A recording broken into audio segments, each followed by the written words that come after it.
አዲስ አበባ የኦሮሚያ ሆነች። የምክክር ኮሚሽኑ መጨረሻ። እንኳን ደስ አላችሁ ገቢዎች።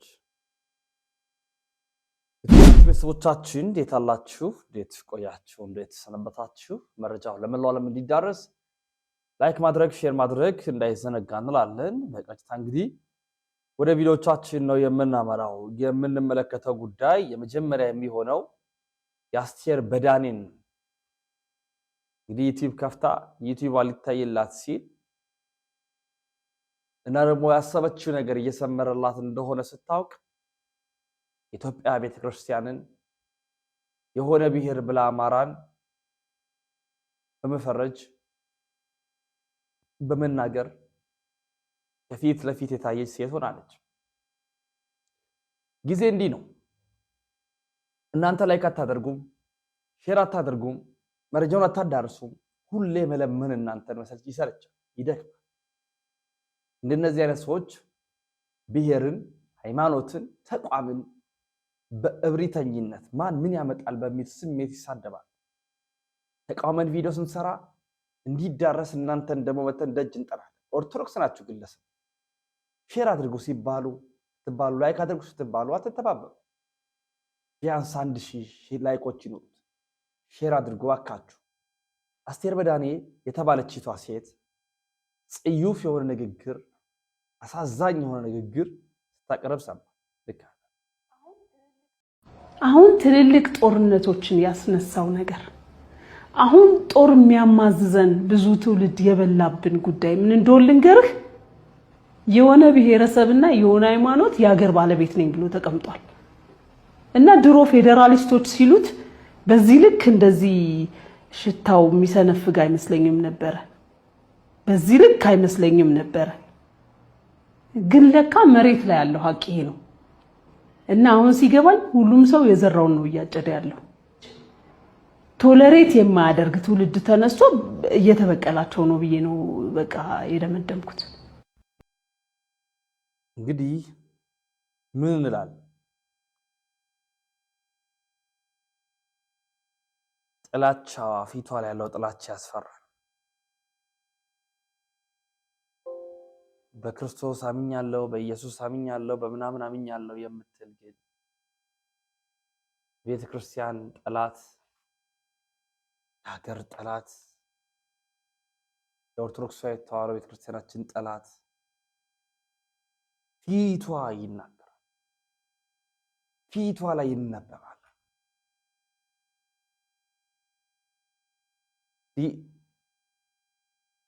እግዚአብሔር ያሳያችሁ። እንዲህ አይነት ሰዎች ነው ያሉ። እናት የኛ ሚዲያ የኦቲሲን ጨምሮ እንዲህ አይነት ነገሮች መዘገብ አይፈልግም፣ ደስም አያሰኘው። አሉም አላሉም ግዱ አይደለም። በአማነት ጸረ ኦርቶዶክሳውያን ላይ የመጣ ያለው መከራ፣ የቤተ ክርስቲያን ቃጠሎዎች፣ በገዳማት ላይ የሚደርሰው ውድመት፣ በአድባራት ላይ የመጣ ያለው መከራ፣ በአብነት ተማሪዎች ላይ፣ በምዕመናን በአጠቃላይ ላይ የመጣ ያለው መከራ እንደማይናገሩ ስለሚታወቅ በአማነት ጸረ እንዲህ አለ። የቤተ ክርስቲያን ሚዲያዎች ይሻሻላሉ፣ ገና ጅምር ላይ ናቸው ብዬ በተስፈኝነት ጠበቅኩ። እኔን ብሎ ተስፈኛ። እነርሱ ግን እያደሩ የጳጳሳት ዲያሪ ሆነው ቁጭ ብለዋል። ብፁዕነታቸው መሰረት ጣሉ፣ ጎበኙ፣ ከፈቱ፣ ተጓዙ። የሚዲያ ይዘት እንዲህም ይሞታል እንዴ? ሀፍረት ዝንጋኤ ማለት እንደዚህ ላሉት ነው። እያደር እየዘገዘቀ ወደታች የወረደ የመጣ ሆኗል። ቤተክርስቲያኒቱ እንደ መደብ ጀርባዋ እንደሚቆጥር ደብተራ ባለችው ይዘት ሆነ አቀራረብ ሐዘንም ሀፍረትም እንዲሰማን የሚያደርግ ሆኖ ታይቷል።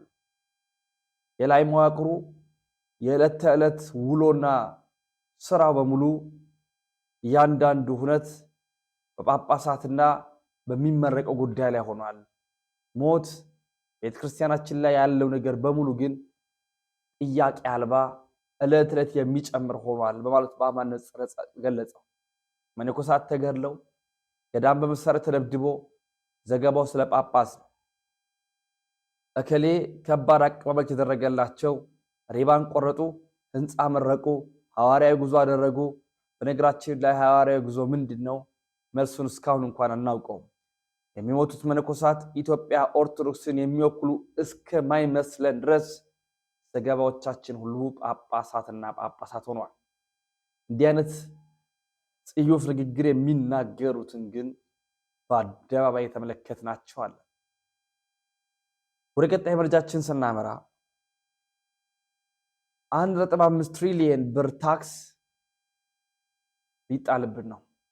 1.5 ትሪሊየን ብር መንግስት በሚቀጥለው ዓመት ከኪሳችን ሊሰበስብ ያቀደው የታክስ መጠን ኑሮ እያንገዳገደን ጭራሽ መንግስት ሌላ ታክስ ይጨምርብን። የሚገርመው አቶ አህመድ ሺዴ ገና አነስተኛ ነው ይሉት በወረቀት ላይ ዓለምን እየመራን ነው እያሉ በተግባር ግን ግማሹ በጀት ለዳት እያለ ያባክኑ። ኢኮኖሚው ያደገው በባለስልጣናት ሪፖርት ብቻ። በውድነቱና የታክስ ጫናው ያማረራችሁ ሁሉ የቪዲዮ አድርጎት ፎሎ ማድረጋችሁ እንዳለ ሀገራችን እንዲህ አይነት ነገር ውስጥ ነው ያለችው። ኑሮ ውድነቱ የማይቀመስበት ደረጃ ደርሷል። የማይቀመስበት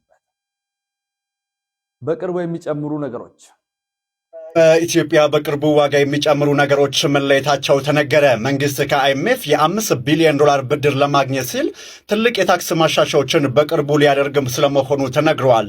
ምን ላይ ነው ዋጋ የሚጨመረው ካላችሁ ደግሞ አንደኛ የነዳጅ ድጎማ በሙሉ ይነሳል፣ ዋጋውም በገበያ ይወሰናል ተብሏል። ሁለተኛ ደግሞ በሪል ስቴትና በመኪና ባለቤትነት ላይ አዲስ ቀረጥ ይጣላል። በሶስተኛነት በአልኮል በትንባሆና በኢንቨስትመንት መብቶች ላይም እንዲሁ ቀረጡ ይጣላል ተብሏል። ይህ ማለት የኑሮ ውድነቱ ሌላ ምዕራፍ ሊጀምር ነው ማለት ይሆን? እናንተ ምን ትላላችሁ? አስተያየቶቻችሁን አንድ ሰው የኑሮ ውድነቱን እንኳን ደስ ያላችሁ ገቢዎች ብሎ ገለጸውና እኔ ከምናገር ቪዲዮን ብታዩት ይሻላል። እንኳን ደስ ያላችሁ ገቢዎች፣ እንኳን ደስ ያላችሁ። ጠዋት ተደውሎ ባለቤቱ ቁልፍ አምጣ አለኝ። እኔ ደግሞ የምን ቁልፍ ነው ምናምን ብዬ እጠብቃለሁ። አይ መኪናውን አምጣና አቁመው ቁልፉን ስጥ አለኝ። ምን ተፈጠረ ጋሼ? ክፍለ ሀገር ለቅሶ ገጠመ? አይ ለቅሶማ እዚሁ ልቀመጥ ነው አለኝ። እዚሁ ልቀመጥ ነው። ሌሊት ለውሃ ሽንት ስነሳ ገቢዎች መርዶ በሜሴጅ ነገሩኝ። ከአምና 3 እጥፍ አለ። ከአምና 3 እጥፍ። ያንጎ ተመዝግበሃል እንዴ አንተ ልጅ? ያንጎ እኔ ሳላውቅ ተመዝግበሃል እንዴ? እነሱ ናቸው እኮ በወር 200,000 ብር እንሰራለን ያሉት። አንተ አልተመዘገብክ። እንዴት ነው ይሄን ያህል አመታዊ ግብር ከአምናው በ3 እጥፍ ልከፍል ገቢዎች ሜሴጅ የሚልኩልኝ አለ። አረ ያላንተ ፈቃድ እንዴት አድርጌ ነው እኔ የምመዘገበው ምናምን? አይ እነሱ እንደው እንዲህ ብለው እንግዲህ ማስታወቂያ ሰርተዋል። ሹፌሮቹም እንሰራለን ብለዋል። እነሱ ነው መክፈል ያለባቸው ያንጎ የተመዘገቡት። እንዴ በዚህ በኩል መቆሚያ አጥቻለሁ ብለህ እየጮህክ፣ በዚህ በኩል መቆሚያ በማጣቴ ምክንያት ትራፊክ ማኔጅመንት ትራንስፖርት ቢሮ ተቆጣጣሪዎች በክስ አስክረውኛል እያልክ ከንቲባዋ መቆሚያ ፈቃድ እየጠየቅካቸው እና እንዴት ሆኖ ነው አለ። እኔ አሁን ግራ ገብቶኛል። እኔ እንደው ምንድነው ለማናው አቤት የሚባለው? እንዴትስ ነው መኖርስ የሚቻለው? ወገን በ30 አሁን የቤት ክራይ አለብኝ። ምንድነው አሁን እስቲ እንደው ምንድነው ወገን ምንድነው? በጣም ጥሩ አገላለጽ ይመስለኛል።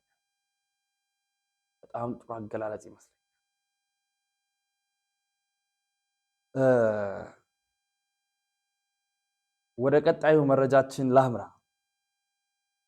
እንግዲህ ኦርቶዶክሳዊ ተዋሕዶ ቤተክርስቲያናችን አማራ ክልል በደቡብ ወሎ ሀገረ ስብከት የአባይ ቅድስት አርሴማ ገዳም ከ10 በላይ ምዕመናን በድሮን መጨፍጨፋቸው ይታወሳል። ህይወታቸው ማለት ነው።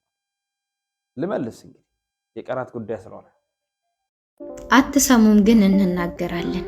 ከመጮ ውጪ ምንም አማራጭ ስላሌለን ማለት ነው። ፍቃዳችሁ ከሆነ ኮፒ ሊንክ አድርጉ። ስለ እውነት ለመናገር ማለት ነው። ትግስት ካላችሁ ቆም ብላችሁ አድምጡ እና ግቡና ይሂው። በየቦታው ለሚገደሉ ኦርቶዶክሳውያንና በገዳም ውስጥ ለሚታረዱትና ለሚገደሉት መነኮሳት ማን ነው ተጠያቂ? ፍትህ የሚያሰጥ ማን ነው? ሰላማችንን የሚያስመልስልን ማን ነው? ሰው በሀገሩ በቂው መኖር አይችልም እንዴ? እኔ ኢትዮጵያዊ ሆኜ በሃይማኖቴ ደግሞ ኦርቶዶክስ እምነት ተከታይ ሆኜ መኖር አልችልም? እንግዲህ ዝም ብለን ተቀምጠን እየተደፈርን እየተገደልን እየታረድን ነው። ዛሬም ሐምሌ 15 2018 ዓመተ ምህረት በአማራ ክልል በደቡብ ወሎ አገረ ስብከት የሀባይ ቅድስት አርሴማ ገዳም ውስጥ በመነኮሳት ላይ የድሮን ጨፍጨፋ የድሮን ደብደባ ተደርጎባቸዋል። ከ10 በላይም ህይወታቸው አልፏል። ከዛ በላይ የሚሆኑትም ደግሞ ወደ ጤና ተቋም ተወስዷል።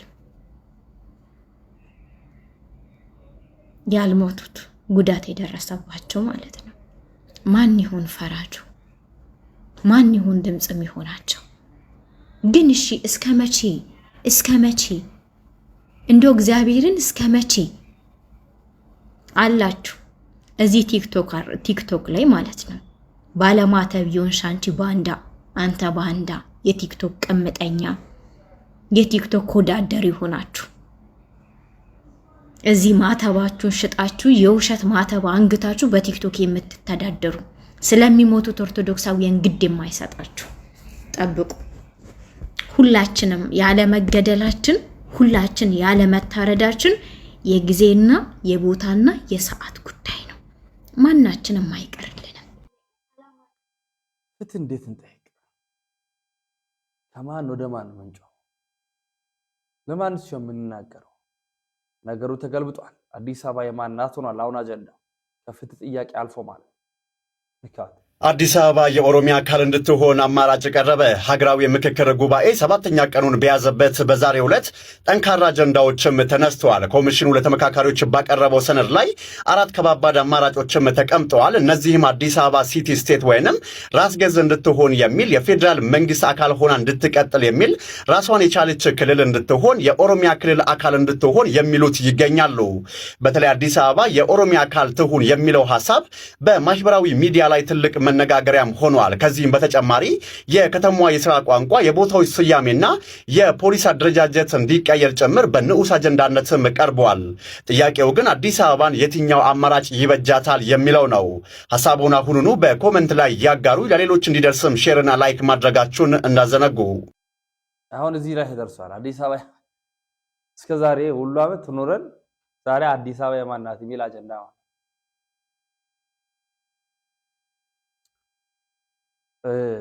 ይህንን በተመለከተ መለስ ብዬ የማሳያቸው አንድ ቪዲዮ ነው። ብፁዕ አቡነ ኤርምያስ በአንድ ወቅት የተናገሩትን ወንድማችን ቴዶ ዞሩፋይል እንዲህ ይላል።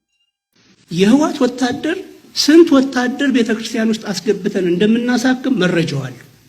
ምንም ጥርጥር የለም። ገብቶ ግን ወስዶ የገደለብን አንድም ወታደር የለም እና በዛ በለየለት ምንም ወንድሞቻችን ቢሆኑ ያልተፈጸመ ነገር ዛሬ በመከላከያም ተፈጽሞ ከሆነ እኔ አዝናለሁ።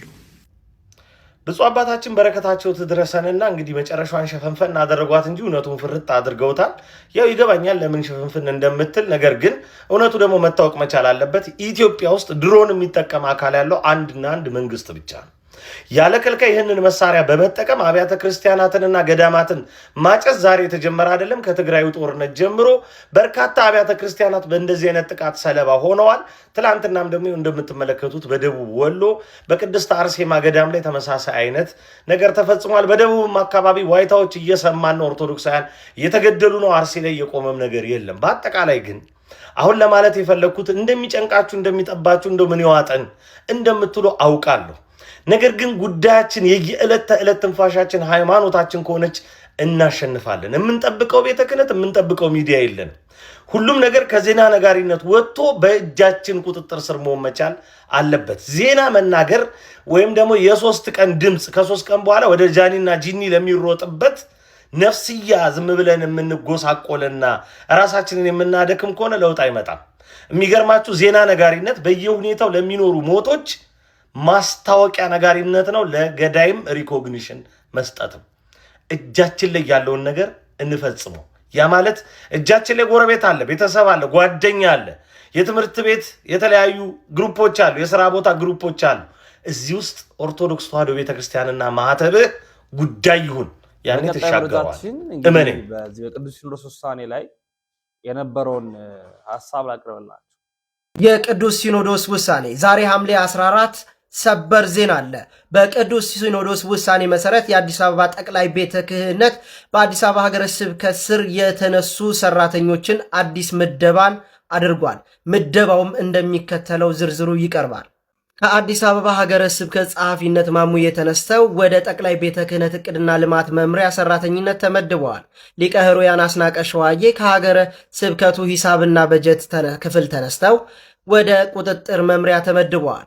ሊቀ መምህራን ጽጌ ከበረ ከሀገረ ስብከቱ ማህበራዊ ዋና ማደራጃ ኃላፊነት ተነስተው ወደ መንፈሳዊ ፍርድ ቤት ተመድበዋል።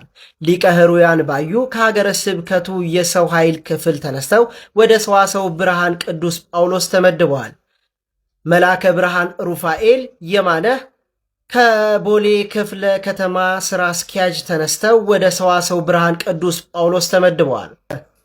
ሙሴ ዘነበ ከሀገረ ስብከቱ ቋሚ ጊዜያዊ ፕሮጀክት መምሪያ ተነስተው ወደ ሙዚየም አስጎብኝነት ተመድበዋል። መልአከ ሰላም አባ ገብረ ሚካኤል ከሀገረ ስብከቱ ምክትል አስተዳዳሪነት ኃላፊነት ተነስተው ወደ ሙዚየም አስጎብኝነት ተመድበዋል። መልአከ ሰላም አበይ ዘለቀ ከሊቀ ጳጳስ ዋና ጸሐፊነት ተነስተው ወደ ተዘዋዋሪ ሰባኪነት ተመድበዋል። መምህር ኃይሉ ከሀገረ ስብከቱ እቅድና ልማት ዋና ክፍል ኃላፊነት ተነስተው ወደ ተዘዋዋሪ ሰባኪነት ተመድበዋል። ዝውውሩ የተደረገላቸው ሰራተኞች በአዲሱ የሥራ ቦታቸው ላይ ተገኝተው የቤተ ክርስቲያንን አደራ እንዲወጡ መመሪያ ተላልፏል። ጉልቻ ቢቀያየር 30 ምናምን አስተዳዳሪ ቀየሩ፣ አንድ ያመጡት ለውጥ የለም። አሁን የሆነውን ወደ ሆነው የሆነውን ወደ ሆነው ለውጥ ይመጣ ይመስል ማለት ነው። ሙስናው፣ ጉቦው፣ ኃይለኝነቱ ራሱ በጣም ከባድ ግን በቃ ምን እንላለን? የኦሮሚያ ልትሆን ነው የሚለውን ሐሳብ በተመለከተ ያሉን ሐሳብ ላቅርብላችሁ። ኦኬ፣ ዛሬ የምክክር ኮሚሽኑ ሐሳብ አንስቶ ነበር። ሐሳብ ያነሳው ምንድነው? አዲስ አበባ በኦሮሚያ ስር ትሁን የሚሉ የኦሮሞ ፓርቲዎች እንዳሉ ነግሮናል። የኦሮሚያ ብልጽግና አይ ቲንክ ከዚህ ውስጥ ነበረ እና እኔ የምክክር ኮሚሽኑ አይ ቲንክ የልጆች ጨዋታ ነው የያዘው ወደሚል መደምደሚያ እንድደርስ ተገድጃለሁ። ምክንያቱም አዲስ አበባ ኦልሬዲ በኦሮሚያ ስር ነች። እዚህ ላይ መከራከር ጊዜ ማጥፋት ነው ማለት ኤቭሪቲንግ በኦሮሚያ አስተዳደር ስር ነው፣ ከከንቲባ ጀምሮ እስከ ጸጥታ አካል ምናምን ድረስ አልተጻፈም እንጂ እንትን ነው። እኛ የቸገረን እንትን አይደለም አዲስ አበባ በኦሮሚያ መሆኗ ወይም አለመሆኗ፣ በአማራ መሆኗ ወይም አለመሆኗ ምናምን አይደለም። እኛ እያልን ያለ ነው በሀገራችን ላይ እንደ 7ኛ ዜጋ ተቆጥረናል። አንደኛ፣ ሁለተኛ፣ ሶስተኛ፣ አራተኛ፣ አምስተኛ፣ ስድስተኛ ማን እንደሆነ አላውቅም። በት መብት የለንም። ውጭ ሀገር ወጥተን የምንኖረው ኑሮ ሀገራችን ውስጥ ከምንኖረው በተሻለ እጅግ በጣም በላቀ ሁኔታ መብት የሚከበርበት ነው። ኢትዮጵያዊነት ምን እንደሆነ ትርጉሙን አናውቀውም። በጣም ባይ ደብል ስታንዳርድ የተሞላ ነው። ለምሳሌ የኦሮሞ ፓርቲዎች ስለ ዘር ሲያወሩ ይፈቀዳል። የአማራ ፓርቲዎች ስለ ዘር ሲያወሩ እንደ ነውር ይቆጠራል። አንድም ፓርቲ ከኦሮሚያ ብልጽግና ውጪ አዲስ አበባን የባለቤትነት ጥያቄ አልጠየቅም። ሁሉም እያለ ያለው ደቡቡም፣ ምስራቁም፣ ምዕራቡም አዲስ አበባ የጋራችን ትሆን ነው። የኦሮሞ ፓርቲዎች ብቻ ናቸው አዲስ አበባ የግላችን ትሁን እያሉ ያሉት። እኔ የተወደዳችሁ ኦሮሚያን እናዋልድ፣ ኦሮሚያ የምትባል ሀገር እናዋልድ ከሆነ ምጥ አይብዛብን። ምክክር ኮሚሽን አያስፈልግም። ዝም ብለን እንለያይ፣ በሰላም እንለያይ። የያዛችሁትን ያዙ። ከዛ በኋላ በቃ ፒውር የሆነ መለያየት ነው። ጦርነት አያስፈልግም፣ መገዳደል አያስፈልግም፣ ቂም አያስፈልግም። አትሊስት ጥሩ ጎረቤታሞች ለመሆን እንችል። አይ ዶንት ኖ ማለት አማራ ሀገር መሆን ይችላል፣ ትግራይ ሀገር መሆን ይችላል። የደቡብን አላቅም፣ እግዚአብሔር ይሆናቸው። በቃ ወይ አንድ እንሁን ወይ እንበታተን። ምንም አይነት ኢነርጂ ማባከን አይገባም። የምክክር ኮሚሽኑ በዚህ ሌቭል ነው መወያየት ያለበት። አይ ዶንት ኖ የኦሮሞ ፓርቲዎች ምን እንደሚፈልጉ አላውቅም። የእውነት ፍላጎታቸው ምን እንደሆነ አላውቅም። ማለት አዲስ አበባ የኦሮሚያን ብርት ነች አሉ፣ ወሰዱ። የአዲስ አበባ ከንቲባ ኦሮሞ ብቻ ነው የሚሆነው አለው፣ እሺ ይሁን አለን፣ ወሰዱ። አዲስ አበባ ውስጥ መብት የላችሁም አሉ፣ ምንም አላልንም፣ ቁጭ ብለናል። አዲስ አበባን ያለኛ ፈቃድ ሲያፈራርሷት ዝም ብለን አየን። የኛ ነው ምን አገባችሁ ሲሉን፣ አዎ ምን አገባን። ዳር ሄዱ ሲሉን ዳር ሄድን። ምን እንደሚፈልጉ አናውቅ። ሲሪየስሊ ፍላጎታቸው ምን እንደሆነ አናውቅ። ማለት ስለ ኢትዮጵያ የምታስቡ ከሆነ አንድ እንሁን። ኦሮሞነት የሰውነት መብት እንጂ የፖለቲካ ጉዳይ አይደለም። እግዚአብሔር ነው ሰው ኦሮሞ አድርጎ የፈጠራቸው። ስለዚህ የኦሮሞ መብት ጉዳይ፣ የኦሮሞ ካልቸር ጉዳይ የሰብአዊ መብት ጉዳይ ነው። ፖለቲካ ውስጥ አንቀላቅለው። አገር ትኑረን፣ የጋራ አገር ትኑረን። በዚህ ሌቭል ነው ማውራት ያለበት። አለበለዚያ እኔ ለምንድን ነው ስለ አማራ መጠናከር የማናወራው? አማራ ለምንድን ነው የባለቤትነት ጥያቄ የማያነሳው? ውይይት ከሆነ ስልጤ በቃ የማልነቃነቅ ብሔሮኛለሁ ካለ ለምንድን ነው ጉራጌ ብሔር የማይሆነው? ለምንድን ነው በማያወላዳ መልኩ በሁለት እግሩ የማይቆመው ጉራጌ? የተወደዳችሁ ሌትስ ኪል የዘር ፖለቲካ፣ አለበለዚያ እርሱ ይገለናል። የዘር ፖለቲካ የድንቁርና ፖለቲካ ነው።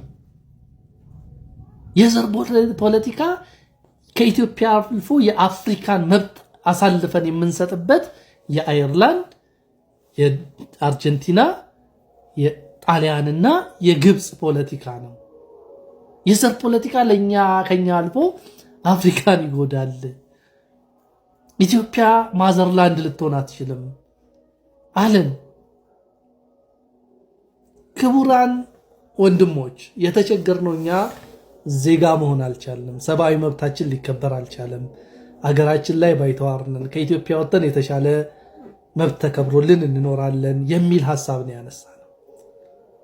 ጥላቻን እናቁመው። ተዋልደናል። ለምሳሌ የወንድማችን ሽመልስ ባለቤት ጉራጌ ነች። የወንድማችን አብይ ባለቤት አማራ ነች። የተቀላቀለን ህዝቦች ነን። ጀዋር መሐመድ ሲናገር ሰምታችሁታል። ኦሮሞ ከሁሉም ህዝብ ተቀላቅሏል። የኦሮሞ ማለት የሁሉም ኢትዮጵያዊ ነው። ስለዚህ ይሄ የዘር ፖለቲካን እናቁመው፣ አለበለዚያ የዘር ፖለቲካ ይገለናል። በዚህ ሌቭል ነው ቁጭ ብለን ማውራት ያለብን። ምን ተጠቀምን? ምን እስቲ አንድ ያተረፈልን ነገር ከውርደት ውጭ የዘር ፖለቲካ? አዎ ኦሮሞ ሲባል አይናችን አይቀራም። ኦሮሞ ህዝባችን ነው። ኦሮሞነት ካልቸራችን ነው። በፍጹም አንናደድም። በቃ ፍቅር ይሻላል፣ አንድነት ይሻላል፣ ህብረት ይሻላል፣ መደመር ይሻላል። አለበለዚያ ለአንዱ የተሰጠ መብት ለሁሉም ይሰጥ።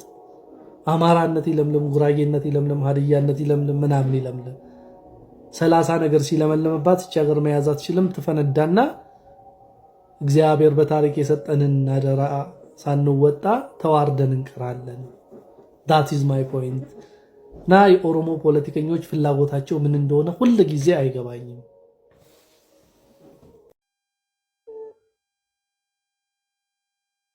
እንግዲህ የኢትዮጵያነት ውሉ እስኪጠፋን ደርሰናል ነው በአጠቃላይ ሐሳብ። የመጨረሻችን ማድርገው ቅዱሳን መላእክት ጋር በተገናኘ ያለውን የምልጃ ሐሳቦችን በፍጹም መልአክ አያድንም፣ በፍጹም ማርያም አታድንም። የሚያድነው ኢየሱስ ነው። ኢየሱስ ያድናል ይባላል አይደለ? እውነትም ነው፣ አድኖናል። ትክክል። መላእክት ያድናሉ? አዎ በሚገባ። እንኳን እነሱ እናት እኮ መድኃኒት ትባላለች። እናት የገዛ እናት መድኃኒት ናት። ሐኪሞቻችን መድኃኒቶች ናቸው። ባይሆን ጉዳዩን ረቀቅ ስናደርገው ከተነሳችበት ሐሳብ አንፃር የክርስቶስን ወይም የአምላካችንን ቤዛነት ይሸፍናል የሚል ተያያዥ ነገር ያነሳሉ። የቅዱሳን መላእክትን አዳኝነት ስንነሳ መላእክት ማዳን የጀመሩት በአዲስ ኪዳን አይደለም። የሰው ልጅ መኖር ከጀመረበት ጊዜ ጀምሮ ከሰው ልጅ ጋር ያላቸውን ህይወታዊ ቁርኝነት በጥሰውት አያውቁም። ለምሳሌ ያዕቆብን ታሪክ እናንሳ። እንደው ለምሳሌ ልጆቹን ሲባርክ በጣም ቢገርመኝ የዮሴፍን ልጆች አፈራርቆ እጁን አመሳቅሎ ሲባርካቸው ምንድነው ያለው? ከክፉ ነገር ሁሉ ያዳነኝ መልአክ ብሎ ነው የገለጸው። ከምን ነገር? ከክፉ ነገር ሁሉ ያዳነኝ መልአክ ነው ያለው። ቅዱሳን መላእክት በያዕቆብ ህይወት ውስጥ ተሰብከዋል። ያን ጊዜ ጀምሮ ቅዱሳን መላእክት ማዳን ጀምረዋል።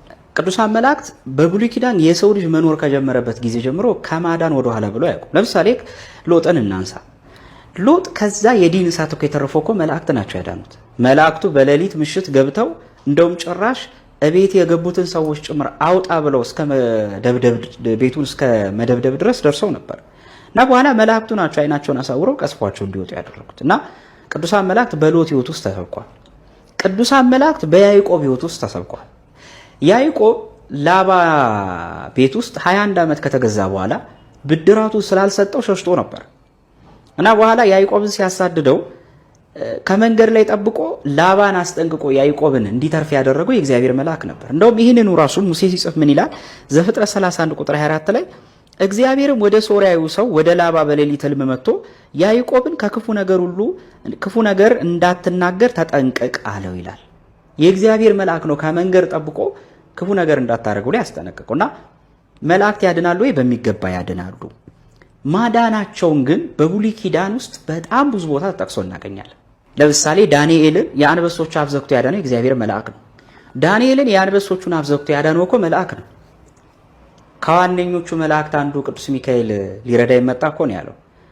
ዳንኤል እንኳን በተደጋጋሚ የቅዱሳን መድኃኒትና ረዳትነትን ገልጿል። ስለዚህ ቅዱሳን መላእክት አዳኝ ናቸው፣ በሚገባ አይለን ናቸው። ሲያድኑም አየናቸው እኮ ከእሳት ወላፈን ውስጥ ነጥቀው ሲያወጡ።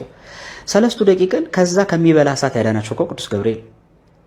እንደውም እስቲ መላእክት ሞክረው ያልተቻላቸው የማዳን ስራይቱ ጋር አለ። አንድን ነገር በነገራችን ላይ ያድናል አያድንም ምን ብለሽ የምትጠይቂው ወይም ይችላል አይችልም የምትይው አድርጎት ወይ ሞክሮት ሲያቅተው መላእክት የቱ ጋር ነው እስቲ ለማዳን መጥተው ሳይሳካላቸው ሄደው እግዚአብሔር ልኳቸው ሳይፈጽሙት ሄዱት ተልኮ። ከሚደንቀኝ ታሪኮቹ መካከል እንደውም አንደኛው በጣም ማነሳውም ብዙ ጊዜ የሰለስቱ ደቂቅ እሳት ውስጥ በነበሩበት ሰዓት የሚደንቀው ነገር እሳቱን የጨመሩት ሰዎች እሳቱ ሲበላቸው ሰለስቱ ደቂቅን ግን ጭራሽ አልበላቸው። ከመካከላቸው ግን ቅዱስ ገብርኤል መጥቶ እሳቱ እንዳይነካቸው አደረገ። አሁን በደንብ አስተውይ። ቅዱስ ገብርኤል ወይም መልአኩ ከመካከላቸው ባይሆንና ባይኖር ኖሮ ያዳናቸው እግዚአብሔር ነው ብለን ክሬዲቱን ለመልአክ ባልሰጠነው ነበር። እግዚአብሔር ግን ባወቀ መልአኩን እንዲገኝ ያደረገው። ዛሬም በእያንዳንዳችን ሕይወት ውስጥ ቅዱስ ገብርኤል አለ። ሰለስቱ ደቂቅን ብቻ ያዳነ አይደለም፣ ዛሬም እኛንም ከስንት እሳት እኮ አድኖናል። ቅዱስ ገብርኤል እኮ ከስንት ወላፈን እኮ አድኖናል። ተወርቶ ያልቅም እንጂ እኮ የቅዱስ ገብርኤል ድርሳን እኮ ተጽፎ ያልቅም። ዛሬም ቅዱስ ገብርኤል በእውነት ሀገራችንን ከወላፈን እሳት ያድናት እና መላእክት ያድናሉ። አዎ ያድናሉ። ግን አንጻሬ ደግሞ እንስቲው ከክርስቶስ ቤዛነት ጋር እንዴት ይታያል? እኔ ሶስት ነገር በአመክንዮ ላንሳልሽ። የክርስቶስ ቤዛነት ከምልጃ ጋር ይጣላሉ የሚለውን እስቲ እንፍታ። ክርስቶስ የመጣው እንደውም መላእክትን ከሰው ላይ ያስታርቅ ነው ወይስ መላእክትን ከሰው ላይ ያጣላ ነው? የክርስቶስ መሰቀል የሰው ልጅ የሚድንበትን መንገድ ይበልጥ አሰፋ እንጂ መች አጠበበው? ሲቀጥል የክርስቶስ ቤዛነት የተካውንና ያልተካውን ነገር ያለመለየታቸው ይመስለኛል። እውነት ነው የኦሪትን የፋሲካ በግ ክርስቶስ ቤዛነት ተክቷል። እውነት ነው መጽሐፍ ቅዱስ ላይ ግዝረትን ተክቶታል የክርስቶስ መገለጥ። እውነት ነው የክርስቶስ መገለጥ የኦሪትን ክህነት ተክቶታል። የትኛው መጽሐፍ ቅዱስ ላይ ነው ጳውሎስ የቅዱሳንን ምልጃ የክርስቶስ ቤዛነት ተካው ያለው? ጳውሎስ በተደጋጋሚ የሚቃወመው የቀደመው ሕግ ተሽሯል፣ የቀደመው ማያጸድቅ የሚለው የትኛውን ሕግ ነው ከተባለ ምልጃን አይደለም። ምልጃን የቆረጠ የክርስቶስ ቤዛነት የቱ ጋር ነው የተጻፈው? እንደውም ጭራሽ ክርስቶስ በተወለደ ሰዓት ለምህረት የማይገለጡ የነበሩ እብረታቸው ከሰው ልጅ ጋር ተራርቆ የነበረ መላእክት በክርስቶስ መወለድ እኮ ነው እብረት የፈጸሙ። ስብሐት ለእግዚአብሔር በሰማያት ወሰላም በምድር ስምረቱ ለሰብ ብለው በጌታ መወለድ ያመሰገኑት። እና ከክርስቶስ ቤዛነት ጋር ይቃወማል የምንለው የኦሪትን የመስዋዕት በግ እንጂ ምልጃን አይደለም። የፋሲካን የመስዋዕት የሊቀ ካህንን መስዋዕት እንጂ የመላእክትን ልመና አይደለም። ጭራሽ እንደው በአዲስ ኪዳንማ ጸሎት አሳራጊ ሆኖ መጥተዋል። ቅዱሳን መላእክት በአዲስ ኪዳን አይደለም ለምኖ ማስታረቅ ቀርቶ የቅዱሳንን ጸሎት ሁሉ ሰብስበው የሚያሳርጉት እነሱ ናቸው። ምዕራገ ጸሎት እንላቸዋል።